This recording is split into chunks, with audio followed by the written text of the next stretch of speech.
मध्य प्रदेश के मुख्यमंत्री डॉक्टर मोहन यादव की प्रॉपर्टी खरीद को लेकर कांग्रेस द्वारा लगाए गए आरोपों पर सियासत तेज हो गई है। कांग्रेस के आरोपों के बीच अब बीजेपी की ओर से भी पलटवार शुरू हो गया है।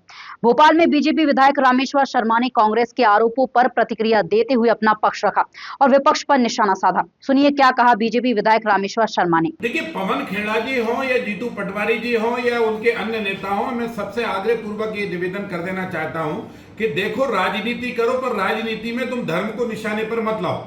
कांग्रेस हर हमेशा ये मूर्खता भी करती है और कांग्रेस हर हमेशा भगवान को टारगेट करती है। पहले भगवान राम को उन्होंने टारगेट किया और राम को कहा भगवान राम तो काल्पनिक है और इसलिए पूरी कांग्रेस काल्पनिक हो गई।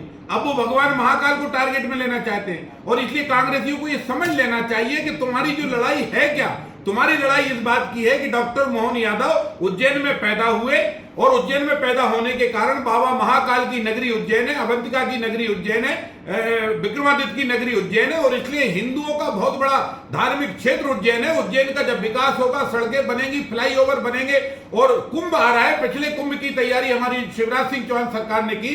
अभी जो कुंभ आ रहा है वो डॉक्टर मोहन यादव जी के नेतृत्व वाली तैयारी चल रही है। कुंभ की तैयारियों से तुम्हारे पेट में जो है दखल कष्ट हो रहा है, तुमको कष्ट होने लगा है क्योंकि तुम नहीं चाहते कि हिंदुओं के धार्मिक क्षेत्र की तैयारी हो। हाँ, मुसलमानों को इज्तिमा हो, उसकी तैयारी में करोड़ों रुपए खर्च हो जाए तो कांग्रेस की सेहत पे फर्क नहीं होगा। मुसलमानों की ईदगाह पे, मस्जिद पे करोड़ों रुपए खर्च हो जाए तो मुसलमानों की कांग्रेस की सेहत पर फर्क नहीं पड़ेगा। कांग्रेस की सेहत पर तब जरूर फर्क पड़ेगा क्योंकि जब उज्जैन में पैसा लगेगा, डेवलपमेंट होगा तो हिंदू जय जयकार करेंगे, हिंदू जय जयकार करेंगे तो कांग्रेस खत्म होगी। और इसलिए कांग्रेस के टारगेट पर, निशाने पर सनातन है और ये सनातन को निशाने पर लेने वाली कांग्रेस समझ ले। पहले अपने गिरबान में झाके, मोहन यादव जी ने जो स्टेटमेंट शपथ पूर्वक 2023 के निर्वाचन में दिया था उससे 1 इंच भी जमीन उनकी नहीं बढ़ी। उनकी पत्नी सीमा यादव जी ने जो भी शपथ पत्र में मोहन यादव जी के शपथ पत्र में उल्लेख जमीन थी उससे भी 1 एकड़ भी जमीन उनकी नहीं बढ़ी। इसलिए कांग्रेस भ्रांति पैदा करना बंद करे, कांग्रेस प्रदेश की जनता को गुमराह करना बंद करे।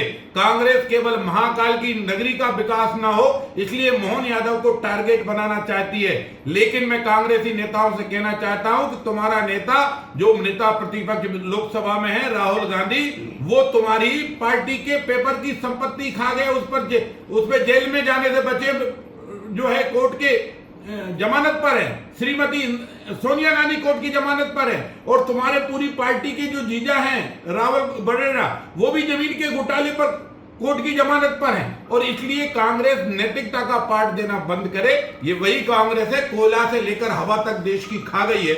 लेकिन भारतीय जनता पार्टी ये शपथ पूर्वक कहती है हमारा नेता ईमानदारी से काम जनता का करता रहेगा, सड़कें बनवाता रहेगा, महाकाल से लेकर पूरे प्रदेश का विकास में, किसान के, मजदूर के और नौजवानों के विकास में हमारी सरकार दिन रात लगी रहेगी। कांग्रेसियों, कान खोलकर सुनो, ना तो बाबा महाकाल को टारगेट करो, ना भगवान राम को टारगेट करो। अब हिंदुस्तान की जनता ने कांग्रेस को टारगेट कर रखा है और इसलिए तुम्हारी दुर्दशा पूरे देश में है।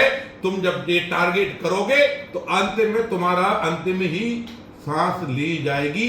अब तुम देश की राजनीति करने योग्य नहीं रहोगे क्योंकि तुम्हारा विरोध मोहन यादव से कम, सनातन से ज्यादा है।